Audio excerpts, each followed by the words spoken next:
मैंने क्या क्या झेला और मेरे साथ आज क्या मेरे बाप मेरे साथ बर्ताव कर रहे हैं। भाई ये तो सच है कि आने वाले टाइम में जिस तरह से मेरे साथ ये मेरे पिताजी मेरे साथ बर्ताव किए हैं, शायद कोई आने वाले टाइम में अपने बाप पर कोई भरोसा विश्वास नहीं करे, कोई बेटा नहीं करेगा। क्योंकि जो आज मेरे साथ हुआ है, मैं आप लोगों को सच में रियल मैं आपको स्टार्टिंग से बताता हूँ क्या क्या हुआ और क्या आज हुआ मेरे साथ। क्योंकि मैं अपना सारा जीवन जो भी किया, मैं अपने बाप को हमेशा इज्जत और उनका मान सम्मान करता चला आया। आज तक उनके मैंने एक भी जवाब को उलट कर कोई जवाब मैं खुद से नहीं दिया, बल्कि मैं उन सारी बातों को मैं सुन करके अपने अंदर उसे समाहित कर लेता था उन बातों को, और सोचता था कि इन बातों से क्या निष्कर्ष है, मुझे अच्छे के लिए कहे हैं या फिर मुझे बुरे के लिए कहे हैं। तो शायद कहीं न कहीं उन सारी बातों का मुझे आज ये रिज़ल्ट मिला है जो मेरे बाप ने मुझे दिए हैं। तो चलिए मैं शुरू से बताता हूँ कि मैं आज तक क्या किया हूँ और मेरे साथ क्या-क्या हुआ है। क्योंकि अभी तक मैं किसी से कभी नहीं अपनी कोई बातें शेयर की है, लेकिन आज मैं मजबूर हो गया हूँ कि अपनी उन सारी बातों को आप लोगों तक बताने के लिए और आप लोगों तक शेयर करने के लिए। तो आप लोग मेरी इन बातों को अगर आप लोग सुनेंगे तो आप लोगों को कैसा लगेगा मैं नहीं जानता हूँ कि मेरे साथ जो हुआ, जो मेरे साथ पिताजी मेरे साथ जो बर्ताव किए हैं वो अच्छा किए हैं या फिर बुरा किए हैं। ये तो आप पूरी बातें जानने के बाद ही आपको पता चलेगा, और आपको ये भी पता चलेगा कि आने वाले टाइम में बेटा बाप पर भरोसा विश्वास करेगा या नहीं करेगा।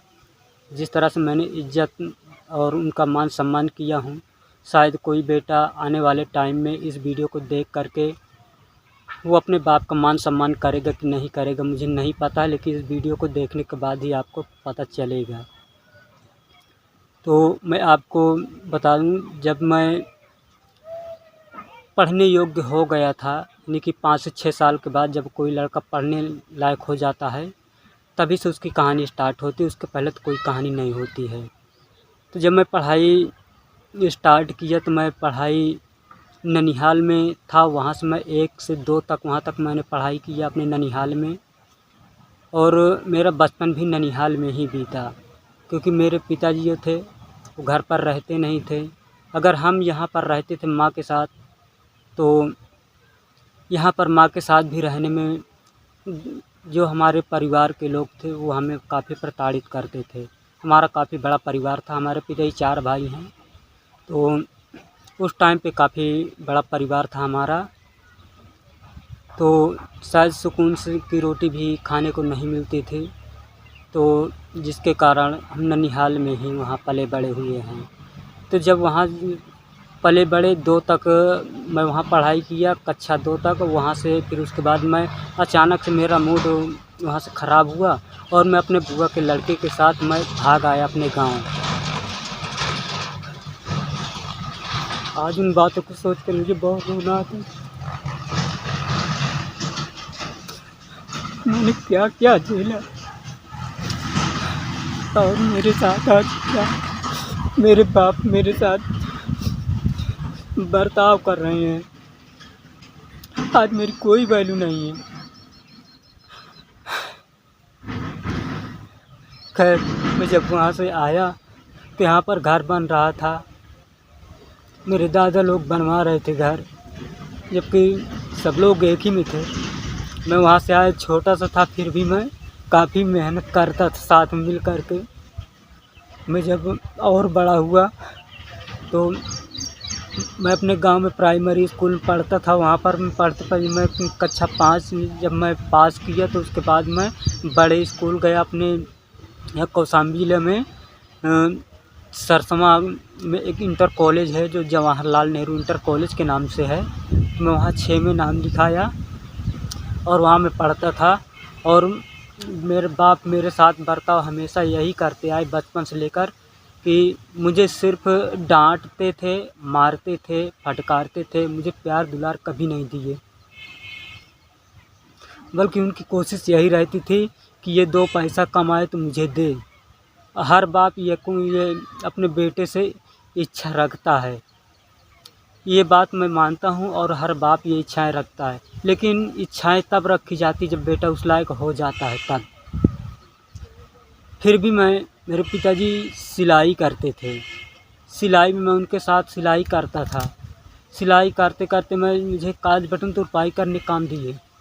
वो करते-करते सो जाता था, मुझे नींद आ जाती थी। सारा दिन मेरे पास में काम रहता था, पढ़ाई भी करता था। फिर इसके बाद धीरे-धीरे करके जब मैं हाई स्कूल पास किया, हाई स्कूल पास करने के बाद फिर मैं जब इंटर में अपना एडमिशन करवाया तो इंटर एडमिशन करवाने के बाद मैं अपने लाइफ़ के लिए सोचा कि मैं कुछ अपने लिए कारोबार सीख लेता हूँ। तो मैं कंप्यूटर कोर्स सीखना स्टार्ट कर दिया।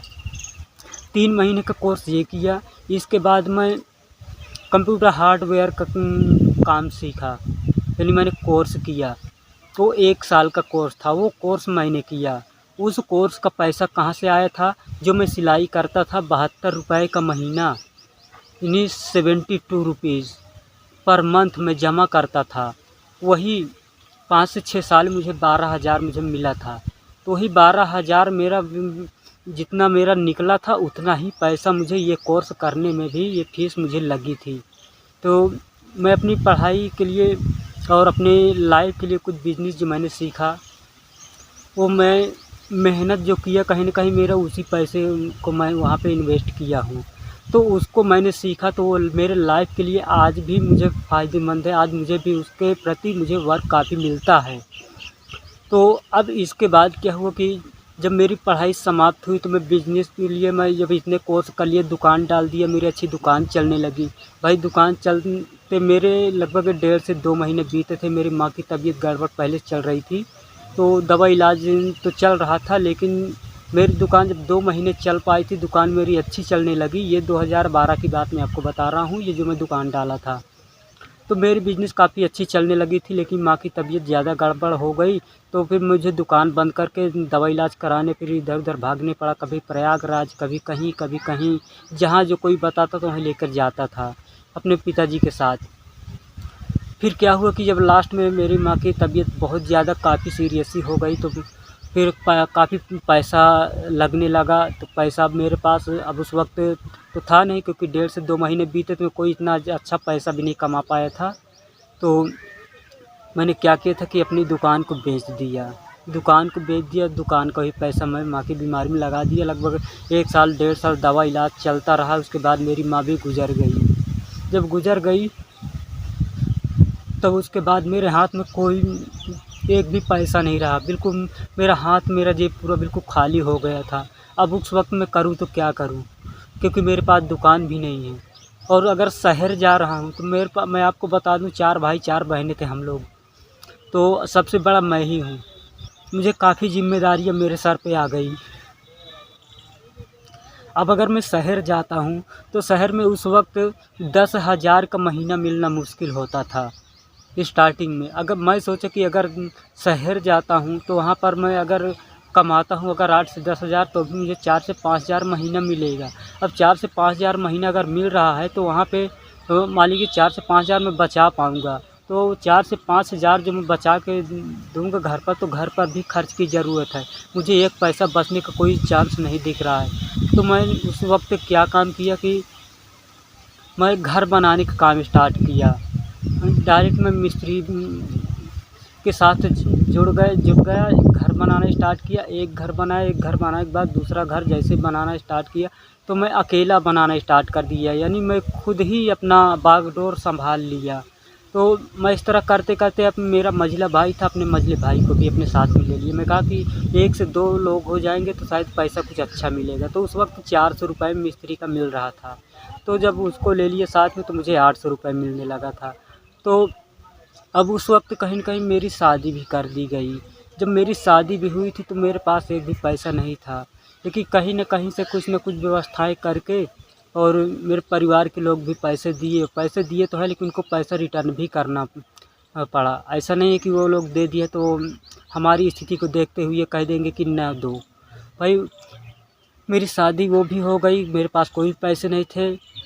अब इसलिए मुझे शादी मजबूरन करना पड़ा कि माँ नहीं है घर को संभालने के लिए। मेरे पिता बोले कि शादी तुझे करना पड़ेगा घर संभालने के लिए, मैं घर में बंद कर नहीं रह पाऊँगा। मैं कहा कि हाँ बात तो ठीक है कर दीजिए। मेरी शादी कर दी गई, मेरी वाइफ़ आई और मेरी वाइफ़ जैसे ही आई, मेरी वाइफ़ के आने के बाद काफ़ी अच्छा सुधार हुआ और काफ़ी अच्छा पैसा भी कमाए। अपनी शादी किए, बहन की भी शादी किए, जितना कर्ज था कर्ज भी सारा मुक्त किया। अब इसके बाद से स्टार्ट होता है कि मैं जब सारे कर्ज़ों से मुक्त हुआ तो एक भाई एक बहन यानी मेरी और मेरी एक छोटी बहन की, दो की शादी हमने किया। उसके बाद कुछ दिन के लिए हमें 1 साल का टाइम मिला। तब हमने क्या काम किया कि हमने कहा कि हमारे पास कोई घर नहीं है।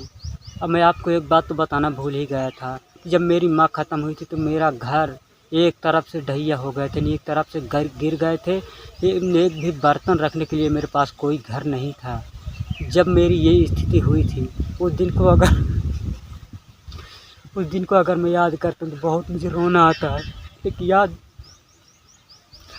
आज मेरे बाप मुझ पर कोई रहम नाम की चीज़ नहीं। अगर मैं आज मर भी जाऊँ तो मुझे मेरे बाप को कोई गम नहीं होगा। अगर मैं मर रहा हूँ कि मुझे एक चुल्लू पानी को मेरे मुंह में डाल दे तो वो भी नहीं डालेंगे। मैं आपको एक टाइम की बात बताऊँ, मेरी माँ थी, ये मेरे साथ बचपन से ही मेरे बाप मेरे साथ ये बर्ताव किए, लेकिन फिर भी मैं उनका हमेशा मान सम्मान करता रहा कि मेरे बाप हैं।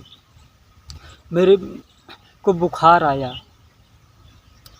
इतना तेज़ बुखार आया था कि शायद मुझे नहीं पता था कि मैं कहाँ हूँ कहाँ नहीं हूँ, मैं ज़िंदा हूँ या मर गया हूँ, मुझे नहीं पता था। इतना ख़तरनाक बुखार आया था कि पूरे गांव के लोग इकट्ठा हो गए थे। मेरे घर के अंदर काफ़ी लोगों को भीड़ लगी थी, तो मेरे घर के बाहर लोगों को काफ़ी अच्छी भीड़ लगी थी। लेकिन मेरे बाप बाहर बैठे, मुझे एक भी बार देखने नहीं आए कि हाँ इसको क्या दिक्कत नहीं है, मैं इसको डॉक्टर के पास ले जाऊँ न ले जाऊँ, कोई बात नहीं। सिर्फ माँ मेरे पास थी, जबकि मेरे को बुखार था। लेकिन वो बुखार इतना ख़तरनाक था, मैंने आज तक उतना ख़तरनाक बुखार शायद नहीं देखा हूँ। तो अब जैसे ही मैं सोचा कि चलिए मैं अब जब मेरी शादी हुई, बहन की भी शादी हुई, मुझे 1 साल 2 साल का टाइम मिला, तो घर बनाने के लिए हम सोचे कि घर बना लेते हैं तो रहने के लिए हो जाए। इतनी जो सारी कहानी मेरी हो गई, कुरिया डाल के हम लोग रहे हैं।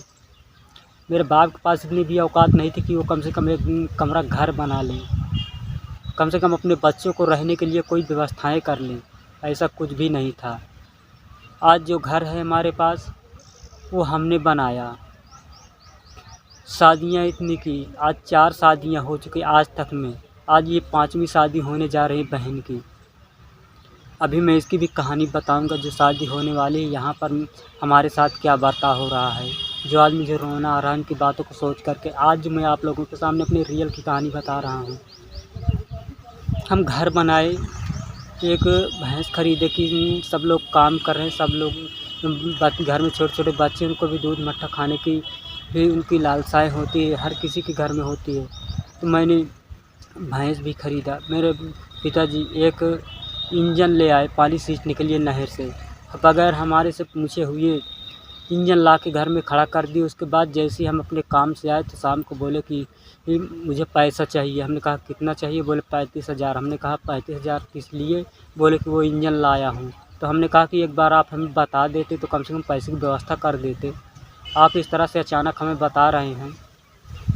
फिर हमने कहा अच्छा खैर कोई बात नहीं, हम दूसरे दिन ला करके पैसे की व्यवस्था करके दिए। इसके बाद दोस्तों 3 से 4 शादियाँ निपटाए, 5वीं शादी करने जा रहे हैं। 5वीं शादी में क्या हुआ कि अब जब हमारा अचानक से काम बंद हो गया, हमारा कोई चांस कोई व्यवस्था नहीं रह गई काम के लिए, तो 2-3 महीने 4 महीने हम लोग बैठे रह गए, कोई काम धाम नहीं चला। तो हमारे पिताजी बस ये कहते हैं कि लोग बाहर जाते हैं, तुम लोग बाहर नहीं जा रहे हो, घर में घुसे बैठे हो। तो हम तो ये जानते हैं कि जो हम आज यहाँ कमा रहे हैं वो शायद बाहर जाएँ कमाएँ तो वहाँ पे हमारा पर्सनल अकेला वहाँ पे काफ़ी खर्च निकल जाता है। हम उतना पैसा यहाँ पे कमा के नहीं दे पाएँगे।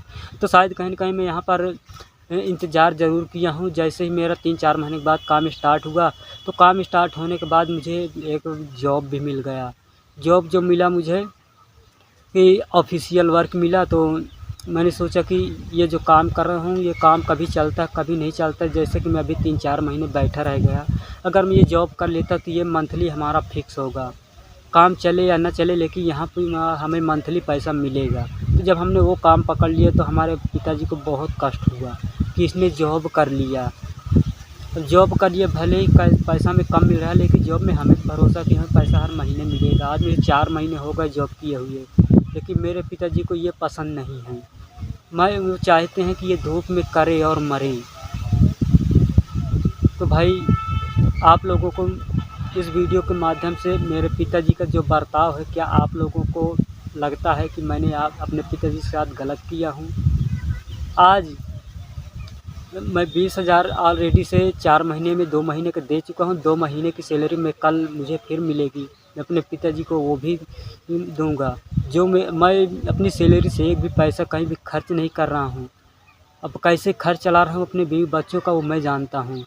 जबकि मेरे पिता एक भी पैसा मेरे बीवी बच्चों को नहीं देते हैं और मेरे को भी कई बार बोल चुके हैं कि तू अपना बोरिया बिस्तरा उठा अपना अलग हो जा। लेकिन मैं ये देखता हूँ कि मेरे अभी 2 भाई 2 बहनें हैं शादी करने के लिए। अगर मैं बाहर हो जाता हूँ तो लोग मुझे क्या कहेंगे कि अभी 4 भाइयों में 2 भाइयों की शादी बाकी है। और मैं आपको बता दूँ 2 भाइयों को मैंने इतना प्रताड़ित किया कि तुम्हें मैं अपना भविष्य तो मेरा चौपट हुआ लेकिन तुम लोगों का भविष्य चौपट नहीं होने दूँगा। उन दोनों भाई को डॉक्टरी में निकाला पर अपने इसी काम से मैं उन्हें पैसा देता रहा, पढ़ाई करवाता रहा। आज डॉक्टरी लाइन में भी लगा दिया। आज वो भी अच्छा खासा डॉक्टरी कर रहे हैं। तो कहीं न कहीं आज मेरे बाप उन पर उनकी नज़रें आकर्षित हैं कि ये मेरे लिए ठीक हैं, ये नहीं ठीक हैं। हमें आज काफ़ी प्रताड़ित कर रहे हैं। मुझे इसका ये आज नतीजा मिल रहा है। आज मेरे पिताजी गए हैं बहन की शादी के लिए कुछ सामान लेने के लिए। तो आज मैं भी ड्यूटी जाने के लिए तैयारी मेरी हो चुकी थी। मुझे मैसेज आया कि आज ऑफ़िस बंद रहेगी तो आज अपना घर पर कोई भी वर्क कर सकते हैं। तो मैं सोचा कि वहाँ नहीं जाऊँ, चलो मैं अपने पिताजी के साथ चलता हूँ, सामान ही कुछ ले आता हूँ। तो मेरे पिताजी मुझे उस लायक भी नहीं समझे, बोले कोई ज़रूरत नहीं है। तो भाई जितना ये सब कुछ मेरे साथ मेरे पिताजी किए हैं, क्या आपको लगता है कि कोई भी बेटा अपने पिता के साथ ऐसा कोई मान सम्मान देगा?